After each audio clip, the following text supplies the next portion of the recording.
حضرت شیخ الحدیث مولانا محمد زکریا صاحب مہاجر مدنی رحمۃ اللہ علیہ کے تقوی اور خوف خدا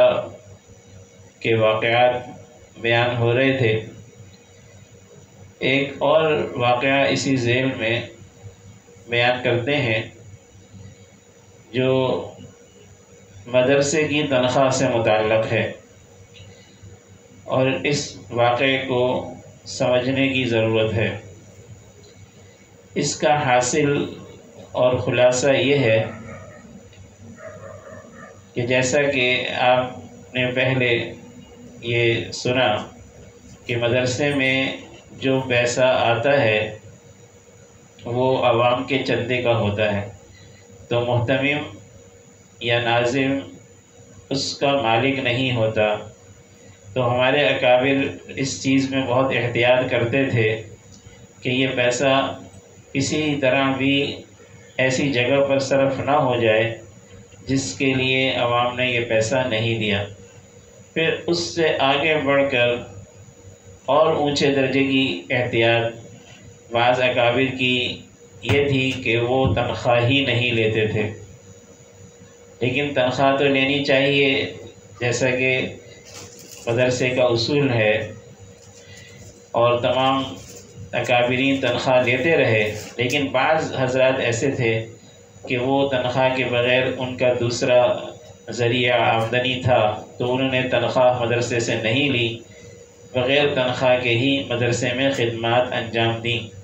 انہی میں سے حضرت شیخ کے والد صاحب حضرت مولانا محمد یحییٰ کاندھلوی رحمۃ اللہ علیہ بھی تھے، وہ بھی تنخواہ نہیں لیتے تھے۔ ان کا اپنا کتب خانہ تھا، کتب خانہ یحیوی کے نام سے سہارنپور میں، اور حضرت مولانا خلیل احمد سہارنپوری رحمۃ اللہ علیہ تنخواہ لیتے تھے جیسے کہ اور اکابر بھی لیتے تھے۔ تو حضرت شیخ اپنا واقعہ ذکر فرماتے ہیں آپ بیتی میں، اور اس واقعے کا حاصل یہ ہے کہ حضرت شیخ کے جو شیخ تھے حضرت مولانا خلیل احمد سہارنپوری رحمۃ اللہ علیہ، وہ ایک کتاب تصنیف فرما رہے تھے، حدیث شریف کی بہت بڑی کتاب ہے، ابو داؤد شریف کی شرح بذل المجہود۔ بذل المجہود کا معنی یہ ہے کہ اپنی پوری کوشش صرف کرنا،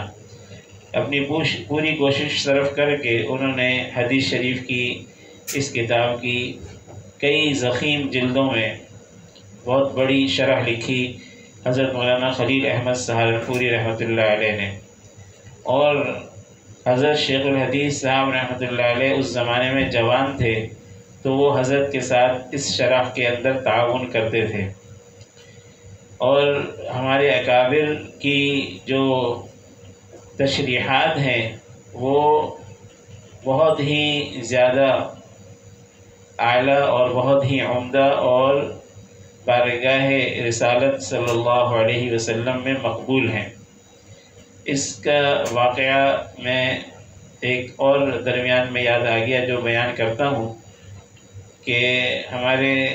حضرت مولانا فضل الرحمن صاحب جو حضرت مفتی محمود صاحب رحمۃ اللہ علیہ کے صاحبزادے ہیں، انہوں نے یہ واقعہ بیان فرمایا، یعنی جمعیت علماء اسلام کے جو قائد ہیں حضرت مولانا فضل الرحمن صاحب، انہوں نے اپنا یہ واقعہ بیان فرمایا کہ میں حضرت شیخ الحدیث حضرت مولانا محمد زکریا صاحب رحمۃ اللہ علیہ سے حدیث شریف کی اجازت لینے کے لیے گیا کہ مجھے آپ حدیث پڑھانے کی اپنی طرف سے اجازت اور سند دے دیں۔ یہ اصل میں اجازت جو ہوتی ہے یہ اس کا ایک اپنا اثر ہوتا ہے، اکابر بڑے لوگوں سے اجازت لیتے چلے آئے ہیں، اور اجازت کا اپنا ایک اثر ہوتا ہے، اور ہمارا پورا سلسلہ ہمارے استادوں سے رسول اللہ صلی اللہ علیہ وسلم تک باقاعدہ اجازت کے ساتھ ہے۔ احادیث کی بیان کرنے کی اجازت باقاعدہ ہمیں اپنے اکابر سے، اور ان کو ان کے بڑوں سے، ان کو ان کے بڑوں سے، اور یہ سارا سلسلہ لکھا ہوا ہے۔ تو حضرت شیخ الحدیث صاحب رحمہ اللہ کی جو سند تھی، اس سند کے ذریعے وہ اجازت چاہتے تھے حدیث کی، مولانا فضل الرحمن صاحب۔ اگرچہ انہوں نے اپنے مدرسے میں پڑھا ہوا تھا اور اپنے استادوں سے اجازت ملی ہوئی تھی، لیکن پھر بھی بڑے بزرگوں سے اجازت دی جاتی ہے، کیونکہ ان کی سند اور قوی ہوتی ہے اور اعلیٰ ہوتی ہے۔ جتنے سند کے اندر راوی حضور پاک صلی اللہ علیہ وسلم تک اعلیٰ ہوں گے، اتنی وہ سند اور قوی ہوگی، اتنی اعلیٰ ہوگی۔ تو مولانا فضل الرحمان صاحب فرماتے ہیں کہ میں اجازت لینے جب حضرت شیخ سے گیا تو حضرت شیخ نے یہ فرمایا کہ میں تمہیں حدیث کے بیان کرنے کی اپنی سند کی اجازت دیتا ہوں، لیکن اس شرط کے ساتھ کہ تم حدیث شریف کی تشریحات میرے اکابر کے طرز پر کرو گے۔ میں تمام باتوں کا مفہوم بیان کر رہا ہوں، الفاظ میں فرق ہو سکتا ہے۔ تو حضرت شیخ نے فرمایا کہ اپنے اکابر کی تشریحات کے مطابق تمہیں حدیث شریف کی اجازت دیتا ہوں کہ ان کی تشریحات کے مطابق تم حدیث کو بیان کرو۔ تو مولانا فضل الرحمان صاحب فرماتے ہیں کہ مجھے حیرت تھی اس شرط کے لگانے پر کہ یہ شرط کیوں لگائی۔ حدیث شریف کی تشریحات میں تو بہت کتابیں اور شروحات ہیں، تو اکابر کی تشریحات کی شرط کیوں لگائی؟ تو کہتے ہیں کہ ایک مرتبہ میں نے حضرت مولانا محمد یوسف مطالعہ صاحب رحمۃ اللہ علیہ سے، جو حضرت شیخ کے مجاز تھے اور حضرت شیخ کے حکم سے انہوں نے انگلینڈ میں ایک بڑا ادارہ جامعہ بنایا اور وہیں پر وہ ساری زندگی خدمات انجام دیتے رہے، اور بہت بڑے بزرگ تھے حضرت مولانا محمد یوسف مطالعہ صاحب رحمۃ اللہ علیہ۔ تو ان سے میں نے یہ عرض کیا کہ حضرت شیخ نے یہ مجھے فرمایا تھا تو یہ شرط کیوں لگائی؟ تو انہوں نے روتے ہوئے کہا کہ یہ شرط کیوں نہ لگاتے، جبکہ ان کے اکابر کی جو کتابیں ہیں، جو تشریحات ہیں، وہ اتنی حضور پاک صلی اللہ علیہ وسلم کی بارگاہ میں مقبول ہیں کہ ایک واقعہ لکھا کہ حضرت شیخ اپنے شیخ حضرت سہارنپوری رحمۃ اللہ علیہ کے ساتھ اسی حدیث شریف کی کتاب بذل المجہود کی شرح لکھنے کا کام کر رہے تھے۔ اسی زمانے کا واقعہ ہے کہ ایک روز رات کو جب حضرت شیخ آرام کرنے کے لیے لیٹے تو ان کو خواب میں حضور پاک صلی اللہ علیہ وسلم کی زیارت ہوئی، اور آپ صلی اللہ علیہ وسلم نے فرمایا کہ فلاں مقام پر جو بات لکھی ہے وہ صحیح نہیں ہے، اس کو تم ہٹا کے اس کی جگہ یہ صحیح بات یہ لکھ دو۔ تو حضرت شیخ کہتے ہیں کہ میں اٹھا، اس کو آنکھ کھلی اور پھر میں لالٹین لے کر اس جو ہے خواب کے بعد چلا مدرسے، تو دیکھا سامنے سے ایک صاحب آ رہے ہیں، ان کے ہاتھ میں بھی غالباً لالٹین تھی، ویسے ہی آ رہے تھے۔ جب دیکھا تو حضرت سہارنپوری رحمۃ اللہ علیہ تھے، حضرت شیخ کے شیخ، اور حضرت شیخ نے جب ان سے خواب کا ذکر کیا تو انہوں نے فرمایا مجھے بھی یہی خواب نظر آیا اور میں نے بھی یہی خواب دیکھا۔ تو اس سے اندازہ کرو کہ بارگاہ رسالت میں ان کی یہ کتاب کتنی قبول تھی کہ اس میں اگر کوئی غلطی بھی ہوئی تو اس کو صحیح کروایا گیا۔ یہ قبول ہونے کی علامت ہے کہ اللہ تعالیٰ کی طرف سے غلطیوں کو صحیح کروایا جائے۔ یہ بڑے اولیاء اللہ کے ساتھ ہی یہ واقعہ پیش آتا ہے، جیسے کہ امام قدوری رحمۃ اللہ علیہ کے بارے میں مشہور ہے کہ جب انہوں نے قدوری لکھی تو کتنے اخلاص سے لکھی ہوگی کہ اس کتاب کو وہ لے کر بیت اللہ کے دروازے کے اوپر انہوں نے رکھ دیا۔ کتاب لکھ کر، جو مسائل کی کتاب ہے، تقریباً 12,000 مسائل ہیں اس کتاب میں، تو اس کو لے کر انہوں نے بیت اللہ کی دروازے پر رکھ دیا اور اللہ تعالیٰ سے دعا کی کہ اللہ اس میں جو بات غلط لکھی ہو، صحیح نہ لکھی ہو، اسے مٹا دیں۔ پھر وہ جو اس زمانے میں طریقہ تھا رسائل وغیرہ کا، کتابیں جس طریقے سے بھی لکھی جاتی تھی کاغذ پر، تو وہ جب انہوں نے وہ اٹھائی کتاب تو دیکھا تو اس میں چند جگہ سے مسائل مٹے ہوئے تھے۔ تو یہ اللہ تعالیٰ کی طرف سے ان کی رہنمائی ہوتی ہے، ایسے بڑے اکابر تھے، اسی لیے ان کی کتاب اتنی مقبول ہے قدوری شریف۔ کہتے ہیں کہ کوئی اگر یہ کتاب کسی نیک استاد سے پڑھے تو اس کو اللہ تعالیٰ اس کتاب کے مسائل کی تعداد کے مطابق دراہیم عطا کرتے ہیں، یہ اس کی کرامت ہے۔ تو بہرحال اللہ والوں کی کتابوں کی بھی کرامات ہوتی ہیں۔ تو یہ واقعہ مجھے درمیان میں یاد آ گیا کہ یہ جو بذل المجہود ہے یہ بھی کتنی مقبول کتاب ہے جو ابو داؤد شریف کی شرح ہے۔ تو یہ جو کتاب ہے حضرت شیخ اور ان کے شیخ دونوں اس کو لکھ رہے تھے۔ اصل تصنیف ہے حضرت مولانا خلیل احمد سہارنپوری رحمۃ اللہ علیہ کی، اور تعاون کرنے والے تھے حضرت شیخ الحدیث حضرت مولانا محمد زکریا صاحب مہاجر مدنی رحمۃ اللہ علیہ۔ حضرت شیخ کی جوانی کا زمانہ تھا، یہ 1915-16 کا زمانہ ہے، حضرت شیخ کی جوانی کا زمانہ تھا، اور اسلامی اعتبار سے 1335 ہجری یہ اس کے قریب کا زمانہ ہے۔ تو یہ واقعہ جو ہے یعنی 1335 ہجری کا زمانہ تو وہ ہے جب حضرت شیخ استاد لگے تھے اپنے مدرسہ مظاہر علوم میں،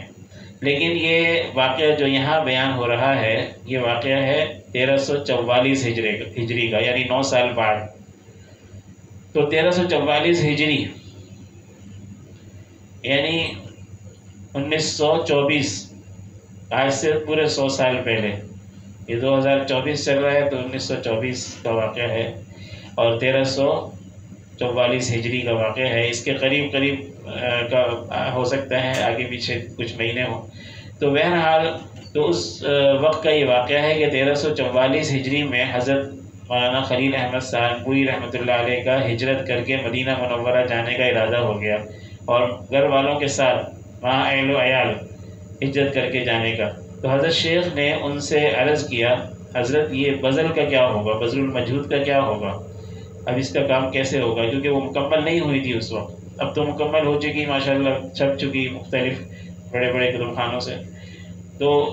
اس وقت انہوں نے کہا کہ حضرت اس کا کیا ہوگا اس کتاب کا۔ حضرت سہارنپوری رحمۃ اللہ علیہ نے بڑے جو غم اور قلق سے فرمایا کہ مجھے خود اس کی بہت فکر ہے، نہ معلوم کیا ہوگا، اب تو مجھے جانا ہے اور گھر والوں کے ساتھ جانا ہے، اور تمہارے بغیر میں دیکھ نہیں سکتا، کیونکہ ظاہر ہے کہ جوان آدمی جتنا مستعد ہوتا ہے اور وہ جلدی جلدی کتابوں سے حوالے نکال کر ساتھ وہ کام کرتا ہے، اتنا آسان نہیں ہے ایک بوڑھے آدمی کا کام کرنا۔ تو بہرحال حضرت شیخ کے شیخ نے فرمایا کہ مجھے اس کی بڑی فکر ہے کہ کس کا کیا ہوگا۔ تو حضرت شیخ نے فرمایا پھر اب تو میرا خیال ہے کہ میں بھی آپ کے ساتھ ہجرت کر کے وہاں چلا جاؤں، تو میں بھی جتنے بھی سال کے لیے جانا ہے، مقصد جتنے سال یہ کتاب لکھی جائے تو میں بھی وہاں چلا جاؤں۔ تو حضرت شیخ سہارنپوری رحمۃ اللہ نے فرمایا تو بڑی اچھی بات ہے، بڑی خوشی کی بات ہے، اور ان کو بڑی خوشی ہوئی، لیکن انہوں نے کہا تمہارے خرچے کا کیا ہوگا؟ تو انہوں نے کہا خرچے کی آپ فکر نہ کریں، میں پہلے بھی 1338 ہجری میں قرضہ لے کر گیا تھا، تو اب بھی قرضہ لے کر چلا جاؤں گا، اللہ تعالیٰ قرضہ ادا کروا دے گا۔ تو حضرت سہارنپوری رحمۃ اللہ نے فرمایا کہ قرضہ لینے کی کیا ضرورت ہے، تمہاری تنخواہیں بھی تو مدرسے میں باقی ہیں۔ یہ جو تنخواہوں کے باقی ہونے کا واقعہ ہے یہ اصل بیان کرنا مقصود ہے کہ حضرت شیخ کی تنخواہیں مدرسے میں کیسے باقی تھیں، یعنی کئی مہینوں کی تنخواہ انہوں نے لی ہی نہیں تھی، اس کا واقعہ بیان کرنا اصل مقصود ہے۔ تو اس کا حاصل یہ ہے، تنخواہوں کا جو نہ لینے کا واقعہ ہے، حضرت شیخ نے خود آبیدی میں تفصیل سے لکھا ہے، جس کا میں خلاصہ بیان کر رہا ہوں کہ حضرت شیخ فرماتے ہیں کہ 1335 ہجری میں وہاں استاد لگا مظاہر علوم میں۔ تو اب یہ جو سن تھا یہ 1344 ہجری تھا، یعنی 9 سال حضرت شیخ کو وہاں استاد لگے ہوئے ہو گئے تھے، اور جس وقت حضرت شیخ استاد لگے تھے اس وقت ان کی تنخواہ 15 روپے طے ہوئی تھی اس زمانے میں۔ تو 15 روپے جب تنخواہ طے تھی تو مدرسے کے جو بڑے تھے، سرپرست تھے، حضرت مولانا شاہ عبد الرحیم رائے پوری رحمۃ اللہ علیہ، انہوں نے مدرسے کے ذمہ داروں سے کہا کہ 15 روپے تنخواہ تو کم ہے، کم از کم 25 روپے تنخواہ ہونی چاہیے۔ مدرسے کے ذمہ داروں سے یہ بات کہی، تو ایک تو مدرسے کے ذمہ داروں سے یہ بات کہہ دی، لیکن حضرت شیخ سے یہ کہا انہوں نے کہ جب اللہ تمہیں توفیق دے تو مدرسے کی تنخواہ کو چھوڑ دینا، یعنی اس کو آگے نہ لینا، اگر اللہ تمہیں کہیں اور سے ذریعہ آمدنی کا کر دے، کیونکہ ہمارے اکابر اس میں بڑا ڈرتے تھے کہ ہم سے کوئی کمی بیشی ہو گئی مدرسے کے حقوق میں تو ہم جو ہے تنخواہ لے رہے ہیں اور حقوق ادا کرنے میں کمی کر رہے ہیں، اس سے بڑا ڈرتے تھے۔ تو انہوں نے کہا حضرت مولانا شاہ عبد الرحیم رائے پوری رحمۃ اللہ علیہ نے کہ تم یہ تنخواہ جو ہے جب تمہیں اللہ توفیق دے تو لینا چھوڑ دینا۔ تو حضرت شیخ فرماتے ہیں اس بات کا میرے اوپر اتنا اثر ہوا کہ میرے دل میں آیا کہ میں بغیر تنخواہ کے پڑھاؤں، لیکن دوسری طرف میرے شیخ جو تھے وہ پڑھا رہے تھے، وہ تنخواہ لیتے تھے۔ اب شیخ کا تنخواہ لینا اور میرا نہ لینا یہ بے ادبی کی بات ہوگی کہ شیخ تو جو ہے لے رہے ہیں اور میں اپنے آپ کو اتنا بڑا بزرگ سمجھتا ہوں کہ نہ لوں، تو یہ بے ادبی کی بات ہوگی۔ تو اس لیے میں لیتا تھا کہ جو ہے شیخ لے رہے ہیں، لیکن کسی مہینے حضرت رائے پوری رحمۃ اللہ کی نسبت کا اثر ایسا غالب آتا ہے کہ کسی مہینے نہیں لیتا تھا، کسی مہینے حضرت سالمپوری کے لینے کا خیال آتا تو لے لیتا تھا، کسی مہینے رائے پوری نسبت کا غلبہ ہوتا تو نہیں لیتا تھا۔ تو اسی طرح میری عادت تھی، کبھی لیتا تھا کبھی نہیں لیتا تھا۔ تو جن مہینوں میں نہیں لیے تو ان مہینوں کی تنخواہ جمع ہوتے ہوتے یہ 945 روپے بن گئے، یعنی یہ جو 9 سال ہیں ان میں جو تنخواہیں نہیں لیں ان کے کل 945 روپے بن گئے اس زمانے کے اعتبار سے۔ اور حضرت شیخ فرماتے ہیں کہ اس زمانے میں حج کا زیادہ سے زیادہ خرچہ 600 روپے ہوتا تھا، زیادہ سے زیادہ جتنا بھی خرچہ حج کا لگا لو سب ملا کے 600 روپے حج کا خرچہ ہوتا تھا، اور میری تنخواہ مدرسے میں جو میں نے نہیں لی تھی وہ 945 روپے باقی تھے۔ تو حضرت سالمپوری رحمۃ اللہ نے مجھ سے یہ کہا کہ تم جو ہے 600 جو ہے یہ حج کے خرچے کے لیے لے لو، باقی 345 گھر والوں کی ضروریات کے لیے ان کو دے کر چلے جاؤ۔ لیکن میں نے حضرت سے یہ عرض کیا کہ حضرت جس تنخواہ کو میں اللہ کے لیے چھوڑ چکا ہوں اس کو کیسے لوں، اس کو تو میں نے اللہ کے لیے چھوڑا ہے۔ تو حضرت فرماتے ہیں کہ بھائی مدرسے سے تمہارا ایک معاملہ ہے، تم مدرسے کے اجیر ہو، یعنی مدرسے سے اجرت پر کام کر رہے ہو، اجرت مدرسے نے طے کی، تو تم نے مدرسے کو کوئی درخواست تو دی نہیں کہ میں اب اجرت نہیں لوں گا، اور بغیر درخواست دیے تم نے اجرت لینا چھوڑ دی۔ یہ کون سا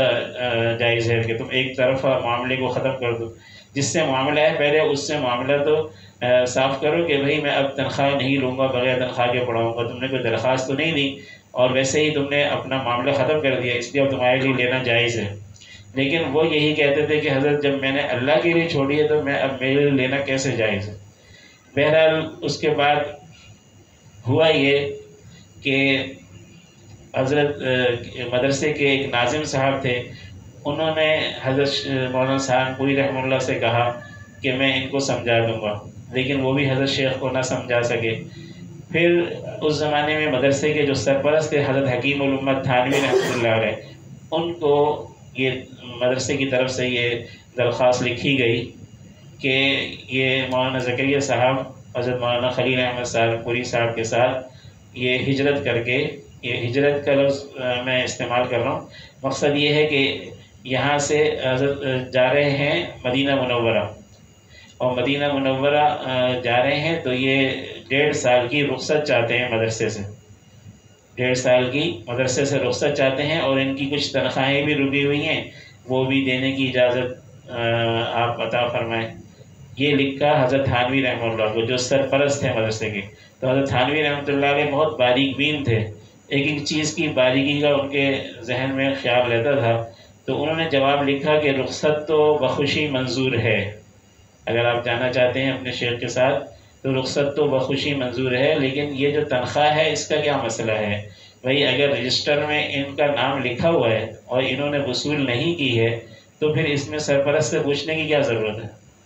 وہ تو لکھا ہوا ہی ہے، سرپرست سے پوچھنے کی کیا ضرورت ہے؟ اور اگر کوئی اور شبہ ہے تو آپ اس شبے کو واضح کریں، یہ لکھا حضرت تھانوی رحمۃ اللہ۔ تو بہرحال یہ جب جواب آیا تو حضرت شیخ تو لینے کو تیار ہی نہیں تھے۔ پھر حضرت مولانا عاشق الہی میٹھی رحمۃ اللہ علیہ، وہ بھی سرپرست تھے، وہ بھی آئے، انہوں نے بھی حضرت شیخ کو سمجھایا کہ بھائی لے لو۔ لمبا واقعہ ہے، میں مختصر بیان کر رہا ہوں۔ حضرت شیخ نے پھر بھی نہیں مانا کہ میں تو اللہ کے لیے چھوڑا۔ پھر ایک بات آخر میں حضرت مولانا سالمپوری رحمۃ اللہ علیہ نے حضرت شیخ سے کہی کہ دیکھو بات یہ ہے کہ یہ جو حدیث شریف کی کتاب ہے بذل المجہود، اس کا کام میرا ذاتی کام نہیں ہے، یہ مدرسے کا ہی کام ہے، یعنی ہم مدرسے کا کام کر رہے ہیں تو مدرسے کے کام کی ہمیں تنخواہ لینا جائز ہے۔ تم اپنی وہ تنخواہیں مت لو جو تم نے اللہ کے لیے چھوڑ دی، لیکن میں مدرسے کی طرف سے تمہارے لیے اگر یہ درخواست کروں کہ میں ان کو لے کے جا رہا ہوں اپنے کام کے لیے، مدرسے کے کام کے لیے، جو حدیث شریف کی کتاب کا کام ہے، اور اس کے لیے وہاں جانے کا اور وہاں رہنے کا، آنے جانے کا خرچہ مدرسے کی طرف سے دیا جائے، تو پھر کیا تم لے لو گے؟ تو حضرت شیخ نے فرمایا ہاں یہ تو جائز ہے کہ میں اس کام کے لیے مدرسے سے آنے جانے کا خرچہ، وہاں رہنے کا خرچہ لے لوں، یہ تو جائز ہے، لیکن اپنی تنخواہیں جو میں نے چھوڑی ہیں وہ نہیں لوں گا۔ تو حضرت سعد پوری رحمۃ اللہ نے فرمایا کہ بس وہی پیسے تم یہ سمجھ کے لے لو کہ تمہیں مدرسے کی طرف سے اس کام کے لیے جا رہے ہیں کہ تم میرے ساتھ مدرسے کا کام کرنے جا رہے ہو۔ تو پھر حضرت شیخ نے لے لیے، کیونکہ اب وہ دوسرے پیسے ہو گئے، وہ تنخواہوں کے نہیں رہے۔ اچھا آگے سنیں، یہاں سے تو وہ ہجرت کر کے چلے گئے، وہاں جا کر حضرت شیخ تھے، ان کو پھر بھی اطمینان نہیں ہوا، انہوں نے دوسرا طریقہ اختیار کیا، وہاں جا کر ایک خط لکھا۔ حضرت یہ جو مدرسہ مظاہر العلوم کے ناظم صاحب تھے، ان کو ایک خط لکھا، اور اس میں یہ لکھا کہ میرا بہت عرصے سے یہ ارادہ تھا کہ مدرسے میں ایک بھاری رقم چندے کے نام سے داخل کروں، کیونکہ مدرسے کے بہت سے حقوق میرے اوپر رہ گئے ہوں گے، تو میں چندے کے نام سے بھاری رقم داخل کرنا چاہتا ہوں۔ فی الحال 1000 روپے کا وعدہ کرتا رہا ہوں۔ اس زمانے میں 1000 ظاہر ہے، ان کی ساری جو تنخواہیں بچی ہوئی تھیں وہ تو 945 تھیں، اس سے کتنا زیادہ ہوگا 1000۔ تو انہوں نے کہا کہ بھائی 1000 روپے میں مدرسے میں چندے میں دینے کا وعدہ کر رہا ہوں، باقاعدہ وعدہ لکھ رہا ہوں، اور اس وعدے کے مطابق میں ہر مہینے ابھی سے 5 روپے دینا شروع کر رہا ہوں۔ جو میرے ذمہ دار ہیں ہندوستان میں مولانا نصیر الدین صاحب، ان سے ہر مہینے 5 روپے آپ وصول کریں چندے کے، اور یہی 5 روپے جب میں واپس آؤں گا مدینہ منورہ سے تو اسی طرح خود ہر مہینے دیتا رہوں گا، اور اگر میرا انتقال ہو جائے تو پھر میری وصیت ہے کہ میرے ترکے میں سے وہ پوری رقم مدرسے میں داخل کی جائے جو میں نے وعدہ کیا ہے۔ یہاں تک انہوں نے اس تنخواہ کی واپسی کا، یعنی جو پیسہ جو ہے لیا تھا مدرسے سے کام کے لیے، مدرسے کے کام کے لیے، اس کو اس طرح واپس لوٹا دیا، اتنا زیادہ۔ پھر جب واپس آئے تو حضرت شیخ فرماتے ہیں کہ پھر رائے پوری نسبت کا غلبہ آیا، پھر یہ کیا کہ اس سے پہلے جتنے مہینوں کی تنخواہیں لی تھیں، یعنی یہ تو 945 وہ تھے کہ جو نہیں لیے تھے، اور جو لے لی تھی تنخواہیں ان کو بھی پھر چندے کے نام سے دوبارہ مدرسے میں داخل کر دی، یعنی اب کوئی تنخواہ حضرت شیخ کی وہ مدرسے سے گویا وصول ہی نہیں ہوئی، سب چندے میں داخل ہو گئی۔ یہ واقعہ ہوا۔ پھر حضرت فرماتے ہیں آگے ایک اور واقعہ ہوا، یہ ہمارے حضرت فرماتے ہیں حضرت صوفی صاحب رحمۃ اللہ علیہ، کہ پھر ایک اور واقعہ یہ ہوا کہ جب حضرت شیخ واپس آ گئے ہندوستان آ گئے واپس، تو پھر کچھ وقت کے بعد اپنے شاگردوں اور مریدوں کی جو ہے تربیت کے لیے ان کے سامنے اعلان کر کے، پہلے تو چندے کے طور پر تنخواہیں واپس ہو گئی تھی ساری زندگی کی لی ہوئی، پھر اعلان کر کے تنخواہ کے نام سے واپس کیا کہ میں نے اب تک جتنی تنخواہیں لی ہیں وہ تنخواہیں واپس کر رہا ہوں۔ اس حد تک انہوں نے اس پیسے کو مدرسے میں داخل کیا، یعنی اپنی طرف سے مدرسے کے اوپر احسان ہو جائے، مدرسے کا کوئی احسان ہمارے اوپر نہیں رہے۔ کیسے اکابر تھے، کیسا ان کے دل میں جو ہے اپنی دنیا کے بجائے آخرت تھی، ہر صورت میں اپنی آخرت کو وہ بلند سے بلند تر بنانے والے تھے۔ اسی لیے حدیث شریف میں آتا ہے کہ کونوا ابناء الآخرہ ولا تکونوا ابناء الدنیا، کما قال علیہ الصلوۃ والسلام، کہ آخرت کے بیٹے بنو، دنیا کے بیٹے نہ بنو، آخرت والے بنو، دنیا والے نہ بنو۔ تو یہ ہمارے اکابر تھے۔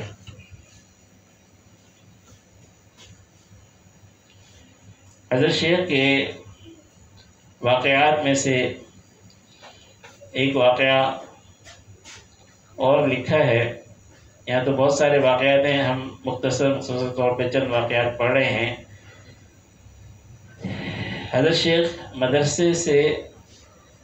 اور مدرسے کی چیزوں سے کتنا احتیاط کرتے تھے یہ تو آپ نے کل بھی سنا، اور آج بھی ہم اسی طرح کے واقعات پڑھ رہے ہیں۔ بعض اوقات ایسا ہوتا تھا کہ کسی طالب علم کا کھانا بند ہو گیا امتحان میں فیل ہونے کی وجہ سے، اور یا پھر یہ ہے کہ وہ کوئی اور شکایت تھی اس کی وجہ سے مدرسے کی طرف سے کھانا بند ہو جاتا تھا کچھ وقت کے لیے، تو کچھ دنوں کے لیے بند ہو جاتا تھا۔ تو جب یہ اس کو سزا ملی تو بعض اوقات وہ سفارش کرواتا تھا کسی سے، تو ایک طالب علم نے سفارش کروائی ناظم صاحب سے، تو ناظم صاحب نے کہا کہ مولانا زکریا صاحب سے آپ بات کریں۔ تو مولانا زکریا صاحب اگر سفارش لکھ دیتے ہیں تو پھر میں کھانا کھول لوں گا۔ تو مولانا زکریا صاحب کے پاس گئے تو حضرت شیخ مدرسے کے اصول کے بھی بہت پابند تھے، تو حضرت شیخ نے فرمایا کہ میں یہ تو سفارش نہیں کرتا کہ یہ جو ہے کھانا ان کا کھولا جائے، لیکن جب تک کھانا بن ہے میرے ساتھ کھانا کھائیں میرے دسترخوان پر، یعنی ان کا کھانا اپنے ذمہ لے لیا، یعنی میرے گھر سے میرا ذاتی کھانا کھائیں، مدرسے کا بنے تو کوئی بات نہیں۔ تو اتنا حضرت جو ہے مدرسے کے اصولوں کے پابند تھے۔ اور اسی طرح کا واقعہ ہے کہ ایسا ہوا کہ ایک زمانے میں حضرت کے گھر والے سہارنپور میں موجود نہیں تھے اور حضرت سہارنپور میں تھے۔ اب حضرت نے مدرسے سے کھانا جاری کروایا اپنے لیے پیسے دے کر کہ میرے مہینے کا جو ہے نا یہ اتنا پیسہ بنتا ہے کھانے کا، تو پیسہ میں جمع کرا رہا ہوں تو مجھے مدرسے سے کھانا روزانہ دیا جائے۔ اور ایک طالب علم تھا، اس کا کھانا بھی مدرسے سے آتا تھا، حضرت شیخ اس کو اپنے پاس بٹھا کر کھلاتے تھے۔ ایک دفعہ اس طالب علم نے یہ دیکھا کہ حضرت شیخ کے لیے جس پیالے میں کھانا آیا اس میں رونق یا تری کہہ لیں تیل کی زیادہ ہے، اور میرے پاس جو آیا اس کے اندر یہ تیل کی تری وغیرہ کم ہے۔ تو اس نے حضرت شیخ سے کہہ دیا، وہ طلبہ بھی بے تکلف تھے حضرت شیخ سے کہہ دیا کہ حضرت آپ کے پیالے میں تری زیادہ ہے، اس لیے کہ آپ بڑے ہیں، آپ استاد ہیں، آپ کا لحاظ ہے، آپ کا خیال ہے، اور میرے کھانے میں تری کم ہے۔ حضرت شیخ نے دونوں پیالے سامنے رکھے اور غور کیا تو واقعی ایسا ہی تھا۔